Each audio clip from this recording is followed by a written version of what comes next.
Welcome back to the Beyond the Jacket podcast, where we touch on FFA members and their supervised agriculture experience. I'm so excited to talk with Lacey Evans and Aaron Lee today about Aaron's FFA efforts and what he's doing beyond the jacket. Lacey, are you excited for today's conversation?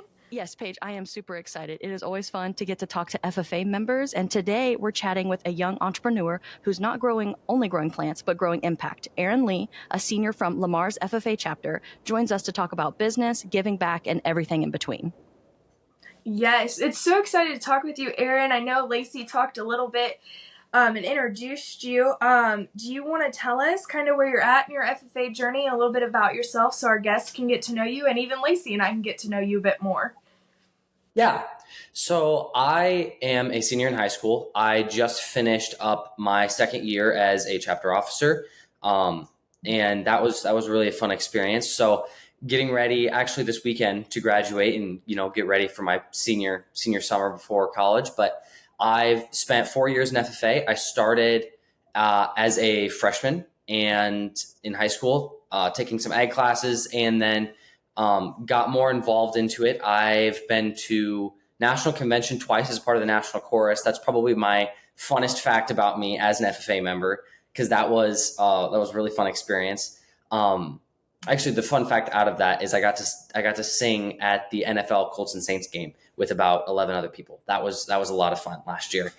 Other than that, I spent a lot of time at the chapter level and district level, and yeah, that's I'd say the kind of big thing about me for FFA. That's cool. I can't carry a tune in a bucket, so I'm glad you can. I can't. Yeah, I was going to say me either, but that is super freaking dope. And that means I probably saw you last year then, because I got to go to National FFA. So you probably did. I heard you singing it, and I didn't even know it. I was there. Yeah, I didn't know you were on stage, but I was there. I don't even know what sessions we were. We did session 1B, I think like 3 and 5, I think were the ones we're at. Because we kind of alter with the band so that we don't have to sit there for 3 hours, because as fun as it is to be on stage, when you're there for 3 hours, I have fallen asleep on the stage before and I feel so bad. Like because they have a sit down in between. And so they're just over there presenting awards and having like really fire keynotes. And I'm just like snoozing on the National FFA stage. And I'm like, oh, so they took us off this last year, because you can do it for 2 years. So my second year, they actually took us off the stage. They're like, yeah, too many of you guys were sleeping last year, so we're going to take you off the stage until we have to bring you back on, because the camera keeps zooming into you and seeing a bunch of sleeping people. So it was kind of funny. That's funny. When I did the Washington Leadership Conference, a friend of mine did chorus as well, and I remember her telling me it was like the best highlight of her FFA career. I'm not sure if you know her name was Laura Steinkemp, I think was her last name. Laura is amazing. She's known Laura. Phenomenal. Yes, that first year that I did chorus, she was also in it. She did it for a year, and she's amazing. She is so fun. We both ran. She did her district, and we've been on quite a few things together. We both ran for state office together, which, if I remember correctly, she's a state officer now, which is very, very fun to see. It's a small world, even from Florida to Iowa, and oh my gosh, such a small world. Listen, that's the thing FFA does, is it brings all of the kids together, and it's really cool. Yeah. So, Aaron, you touched on, when you introduced yourself, that you kind of got involved in FFA through your ag class. Was agriculture always a part of your life growing up, or did you find ag through a classroom? Yeah. I think in a broad sense, agriculture has always been a part of my life. My grandfather owns a farm, and my father has spent many, many years working in gestation units for pigs. So, where they're originally born. Not the finishing units that you'll see around Iowa. If you live in Iowa or in any parts of the Midwest and the Corn Belt, there's a lot of like the small barns. Those are finishing barns. But there's a lot of bigger sites, and that's where they actually originally have the pigs farrow before they go there. And so he spent a lot of time there, and I've spent time there.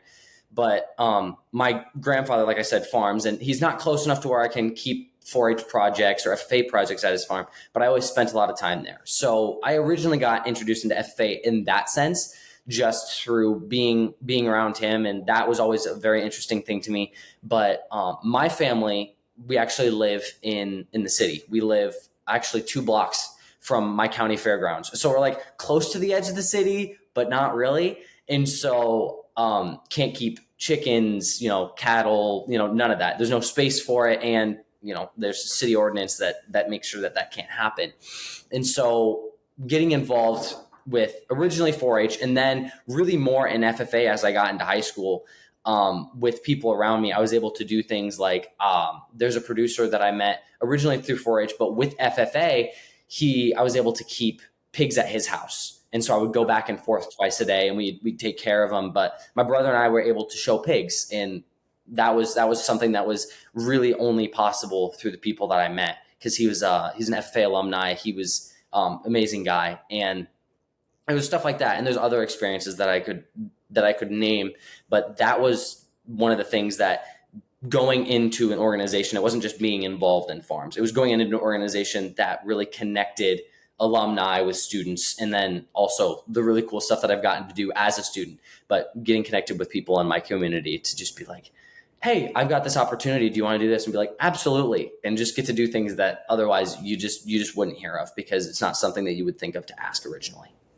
I love that. I love talking to people who are more in the city, because I think there still is such a stigma that FFA is only for people who physically farm, whether that be animal or seed. And so it's really great to hear from somebody who you did have that background to some capacity, but you also live in a city where you technically cannot have livestock, but you're still just as involved and just as important to the industry.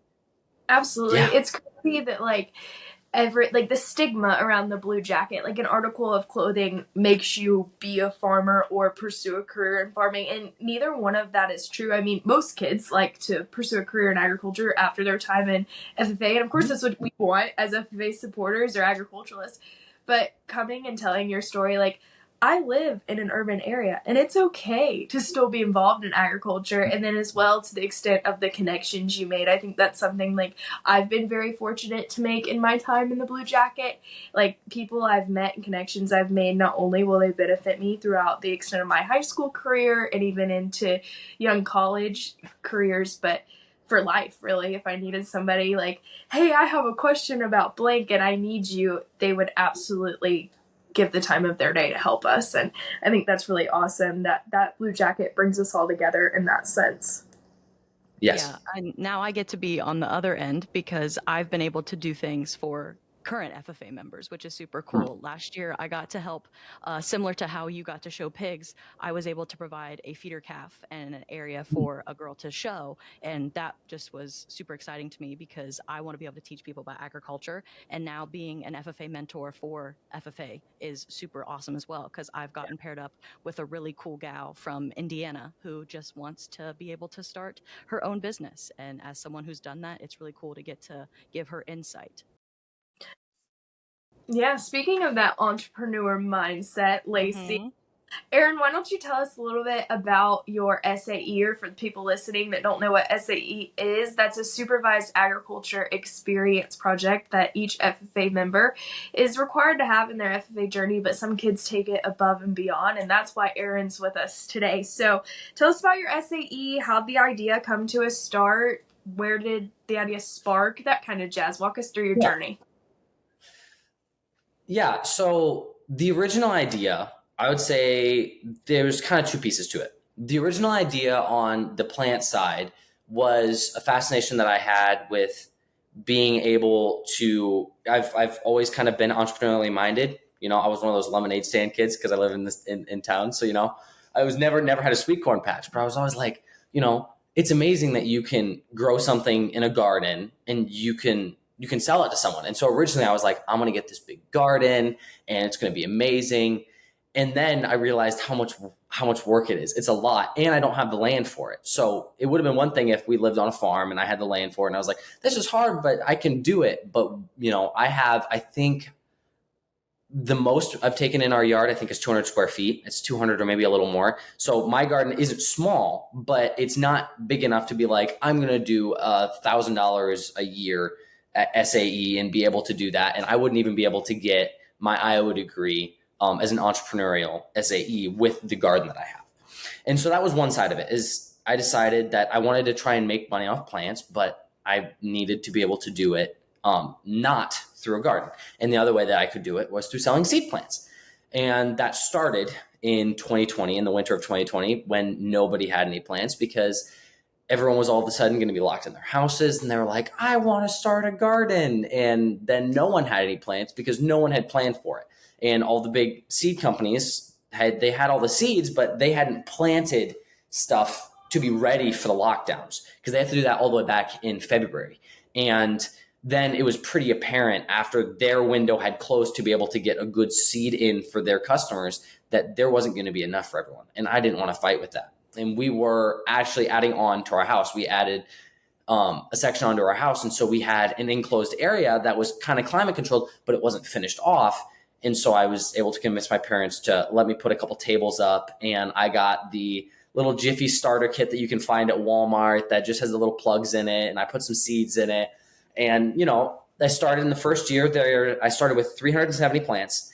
And I cooked off a bunch of my peppers on accident because I kept them in a heat mat for too long. And then I didn't keep them watered and didn't keep them lighted correctly. And so I ended up going to market with, I think, like 283 and selling maybe like 150 of them. And it was really cool. I ended up broke even. I got what we called a nice little grant from my parents of about $500, and I broke even. So I was even for the first year. And then the second year, we had finished the house, and I was like, well, one of my friends in town also grows plants for his own garden.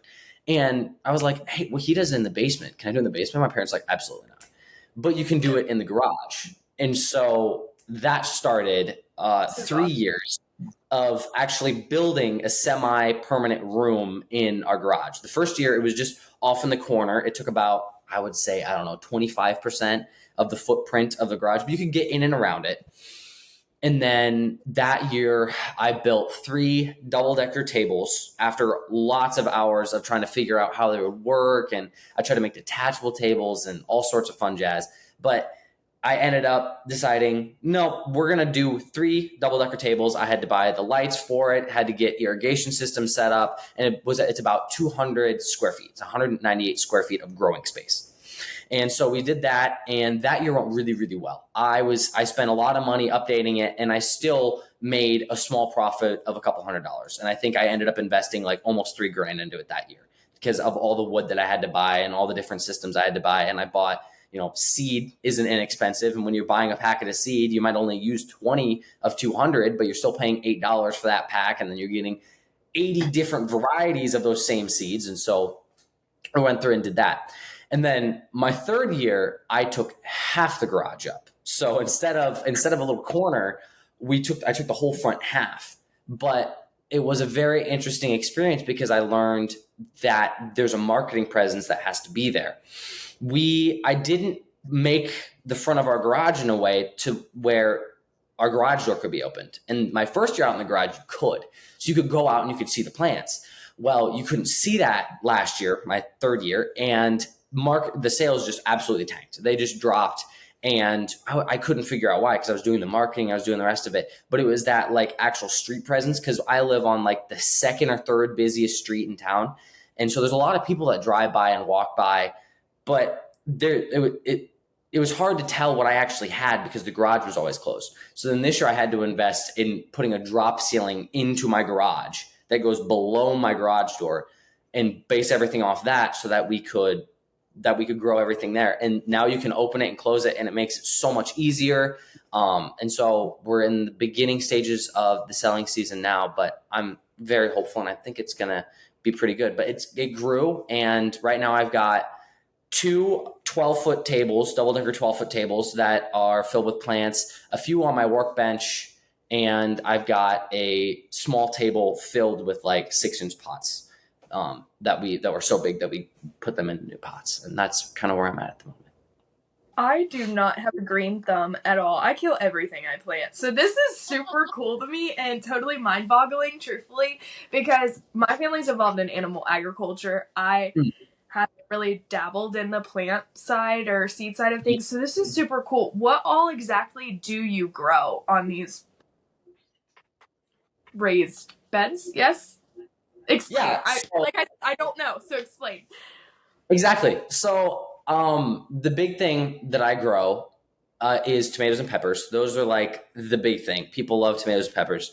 In years past, I've tried to do large amounts of cucumbers, cabbage, cauliflower, broccoli, eggplant, kohlrabi, a bunch of different ones because I had gotten asked. Some of those are shorter season, but some people had asked that, normally you would direct seed them because that's the big thing with the business that I have is that it's for plants that because we live in it's actually zone number 5, which means it's where your frost is.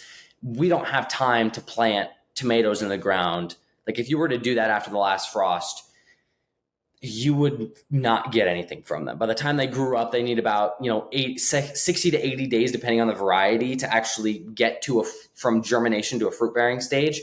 And you're talking extra 2 weeks. You're talking nearly 100 days between when you put the seed in the ground and when you're going to get something from them. And if you're starting in May, like I am, I'm already 40 or 50 days into that process. So they're taking care of them for maybe a month, and then they'll start seeing flowers and fruit.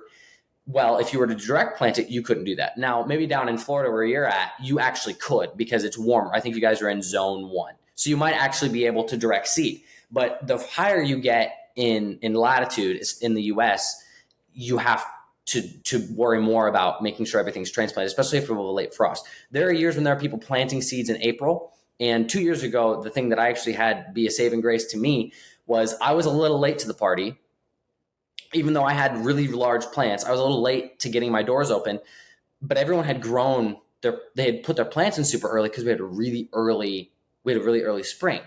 But then everything got shocked with a late frost and everyone's plants died. And then they were like, oh, we need plants. And the places around me didn't have any. And I had good quality plants. And so I had a lot of people come to me and do that. And so sometimes it's also like fortuitous circumstances that end up getting you, that's like kind of that lucky break.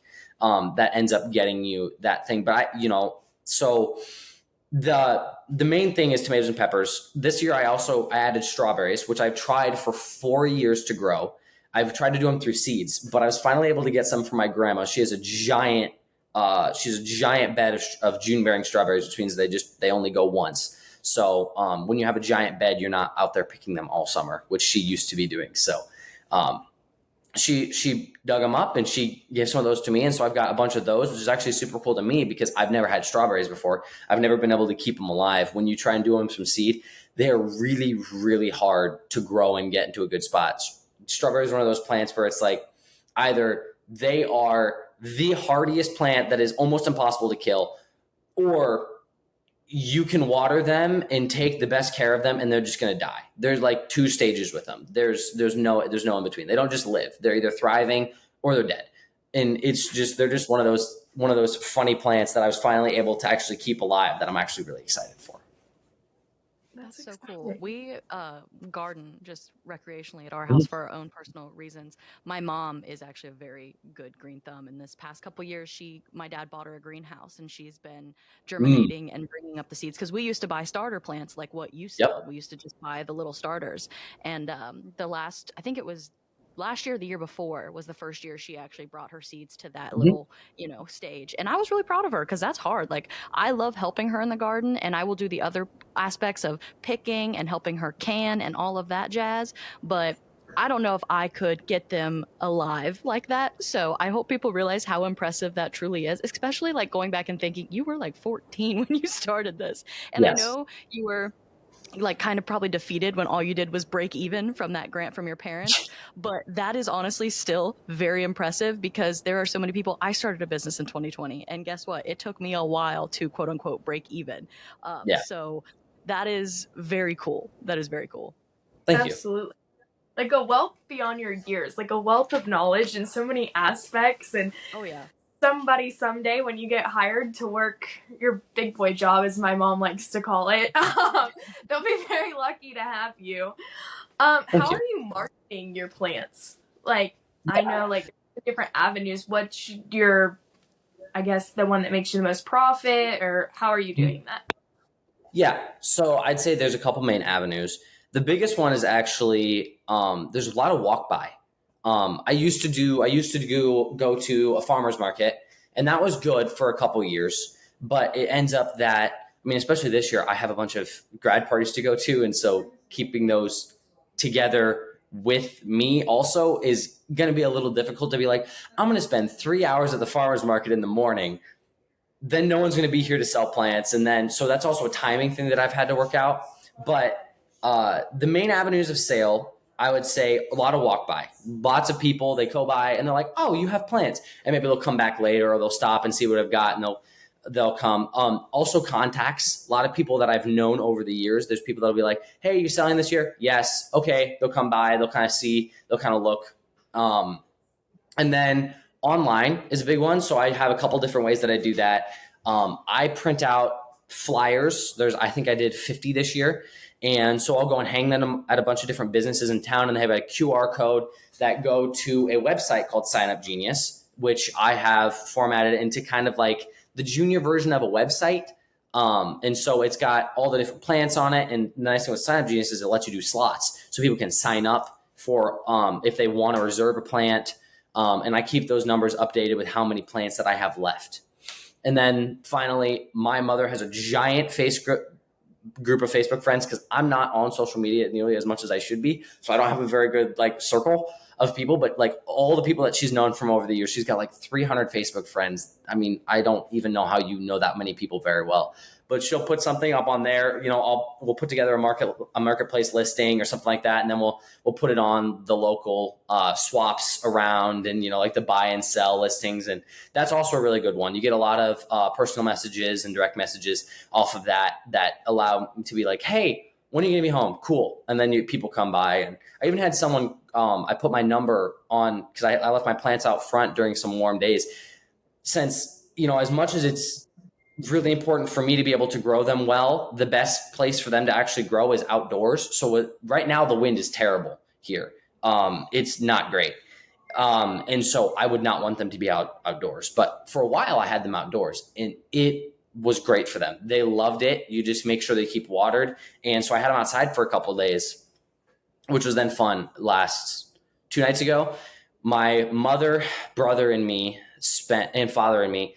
So I had to sort them all, but then they would just, for like, I think we spent 20 minutes. It's like 40 different flats that we have to bring in. There's like 15 plants in a flat, and there's like 40 different flats. And so we're just they're walking them in, and I'm going, okay, this goes here, this goes here, this goes here. And we're just back and forth, and then making sure lights are set up, because they're going to be in there for a couple of days until the wind dies back down.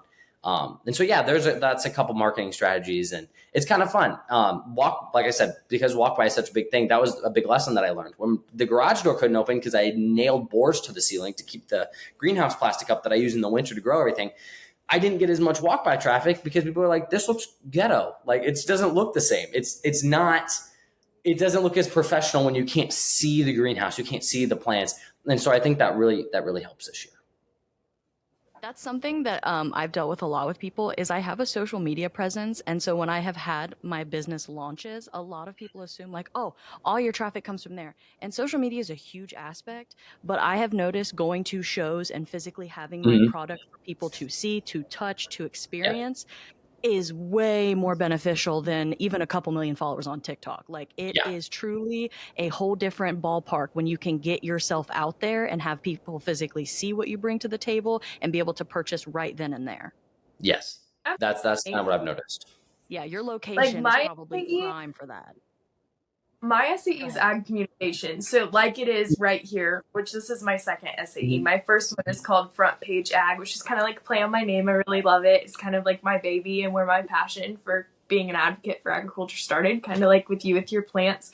But I've realized like face-to-face conversations, even like, obviously I don't live in Iowa or Ohio, and I can't get to either one of you right now to have an in-person conversation. So I'm very thankful for Zoom and all the aspects of things like that. But I know like even in my hometown, doing those keynote speeches or visiting other FFA chapters has been extremely beneficial, instead of just, I mean, social media helps, but that walk-by aspect that you have, even living in the city, I think even benefits you even more in that way, marketing your products even more without, I mean, obviously it's a lot of effort, but in terms of things, like it's almost minimal effort. It markets for itself. And I think that's super cool. What do you think is the biggest thing that you have learned about your business through your SAE project?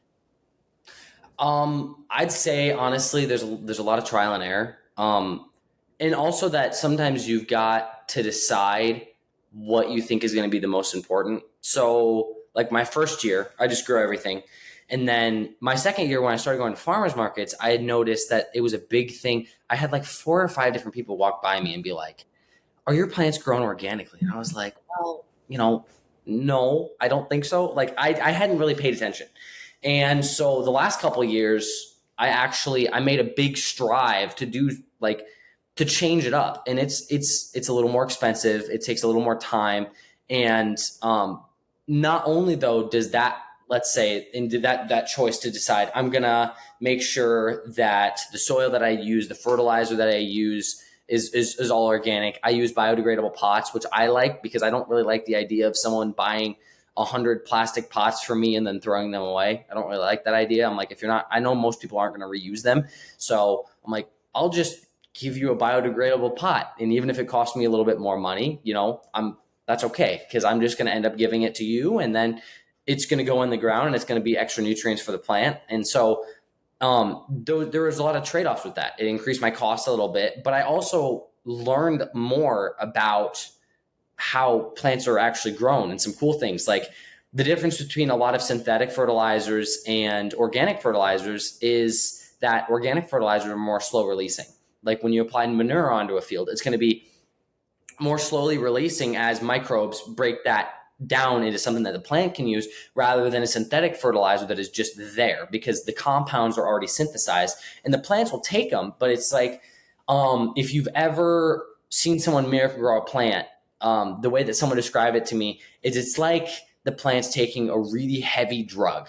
It like shoots up for 10 days and it's like, looks amazing, but then it starts to wilt a little bit. And if you put more Miracle Grow on it, it'll shoot up again because it's got such a fast acting fertilizer, but that doesn't sustain it over time. And so that was a cool thing that I learned, that even though I was increasing that cost, I was actually helping myself in the long run because I can throw on an organic fertilizer that I get. And, aside from the smell, which is funny because it says it doesn't have any smell, it says on the bottle, non-smelling.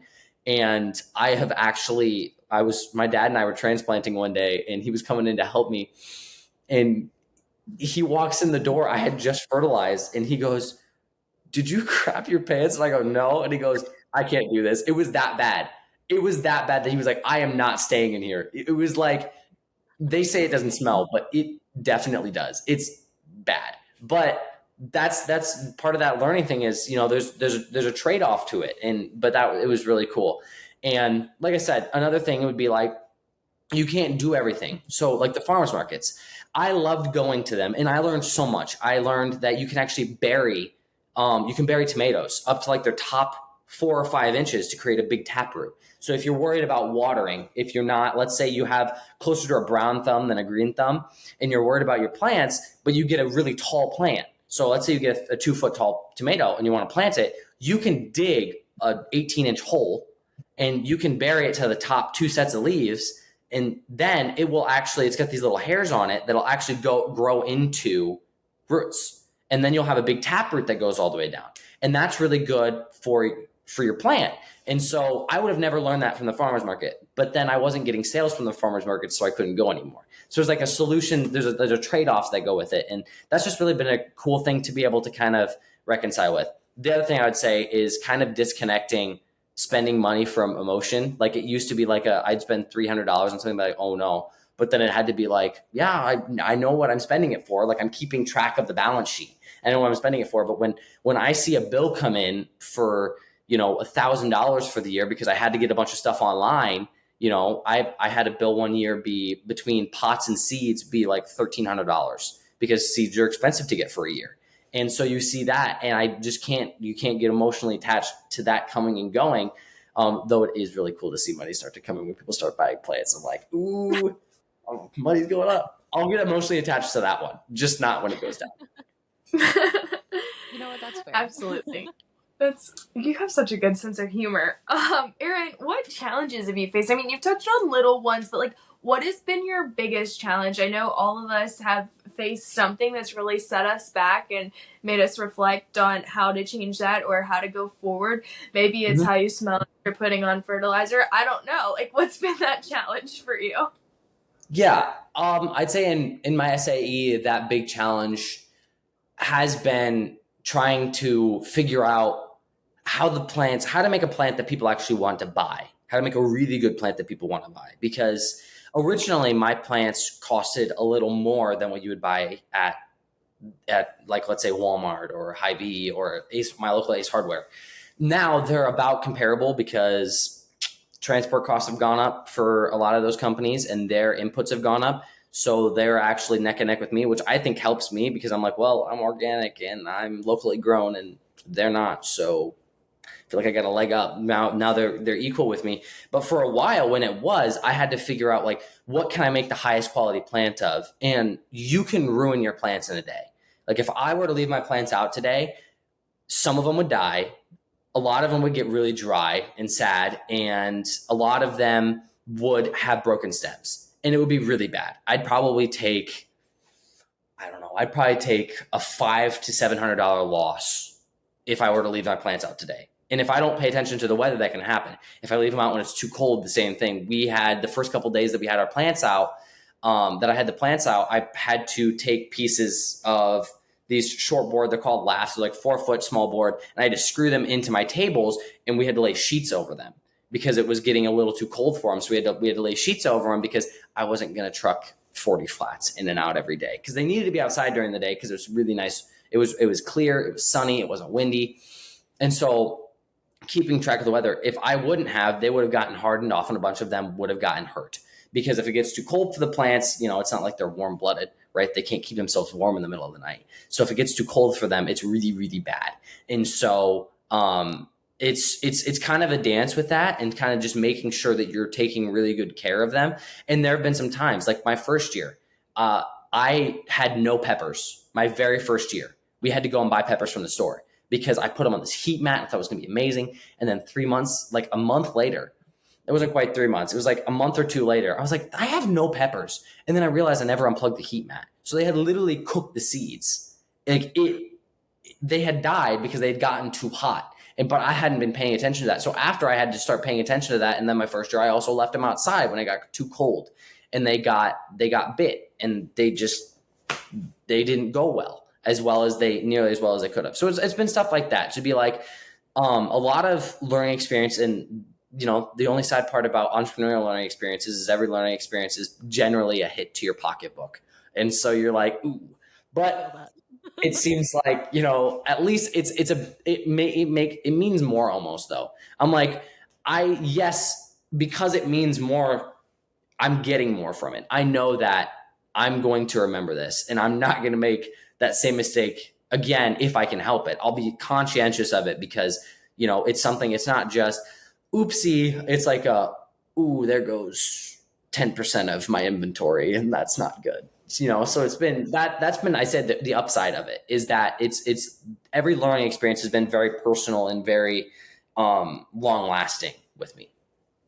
That's a really good mindset to have already, because I think that's one of the hardest things when you are in the entrepreneurial side of like launching a business of any capacity is you can take setbacks as like a big, like just gut punch because you feel like, oh my God, I lost this money. This has impacted me in this way. But if you can take that moment to go, okay, I did lose this money, but also what valuable information did I learn from this setback? And because that's going to be a mistake I probably won't make again, and I'm going to learn from it.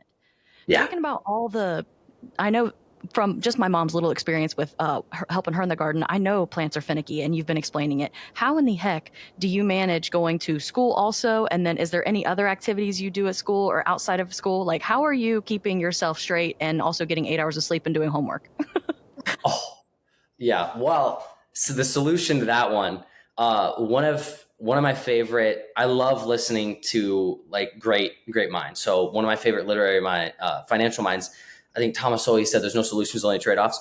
So my trade-off is I actually don't get 8 hours of sleep, like nowhere. I'm like, it's okay. 6 average. But so I'm outside of school. I I was 4 years. I just spent 4 years in show choir, and I don't know how nationwide show choir is, so I'll just explain it.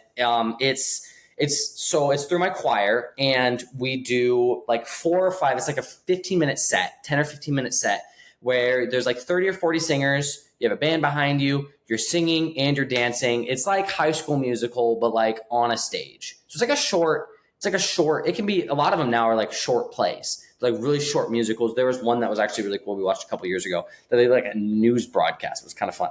So like that eats up in the winter, when in some of the most important time, that eats up a lot of time. For 3 years, I was in band, and so I was in marching band, and that ate up a lot of weekends during my fall. I am a 2-time state cross country qualifier.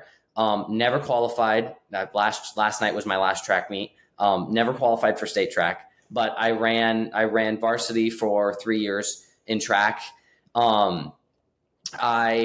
Other outside of school stuff, like I said, FFA. I've been quite involved in FFA. I mean, it's not just my entrepreneurship.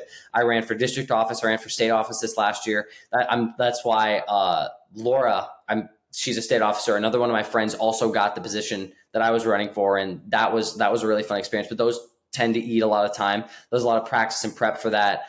I've played piano for 11 years, so I have to practice that every night. And then I've also danced for 11 years. And so I teach 2 classes. I teach 2 classes of boys on Mondays. That takes about an hour and a half in between piano, after track and after piano. Then I go and teach dance. And then on Wednesdays, I take about 3 hours of classes. And then I have some other miscellaneous ones that I have to do throughout every couple weeks. And I thought I had a busy schedule. Yeah, I'm good. Yeah. Oh my gosh.